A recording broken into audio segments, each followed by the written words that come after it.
Welcome to our channel. Today we how to connect Google Sheets with Salesforce easy tutorial step by step clearly.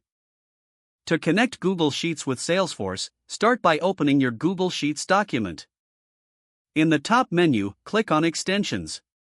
From the drop-down, select Apps Script.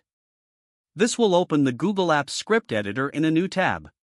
In the script editor, delete any existing code in the function. Then, paste in the code that allows for Salesforce API integration. You can find this code in Salesforce's developer documentation. Before running the script, you will need to set up OAuth credentials in Salesforce. Go to the Salesforce Developer Console and navigate to the Setup area. Search for App Manager in the Quick Find box. Click on New Connected App on the top right corner. Fill in the required fields, including app name and API name. In the API section, check the box for Enable OAuth settings. Set the callback URL to your Google Sheets URL for authentication. Add the required OAuth scopes, such as full access, and perform requests on your behalf. Save your changes.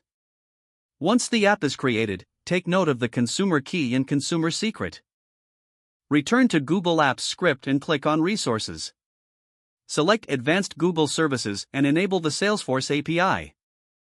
In the script, replace placeholders with your consumer key and consumer secret. Now, run the function you created in the App Script Editor.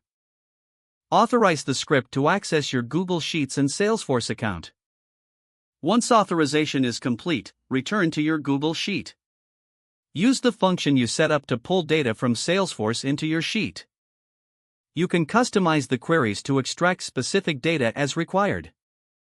At this point, your Google Sheets and Salesforce are successfully connected. You can now refresh your data by running the script again whenever needed. If the page does not load, refresh the browser or try again in a private or incognito window. Make sure you are using the correct email address, then retype it carefully to avoid small typos. If your password is not accepted, use the reset option and create a new strong password you can remember. Check your spam folder for verification or security emails, then complete any requested confirmation steps. Enable two-factor authentication if available to improve account security and reduce unauthorized access risk. After signing in, review your profile details so your contact information and settings are accurate and current. Don't forget to like this video and subscribe to our channel for more step-by-step tech guides.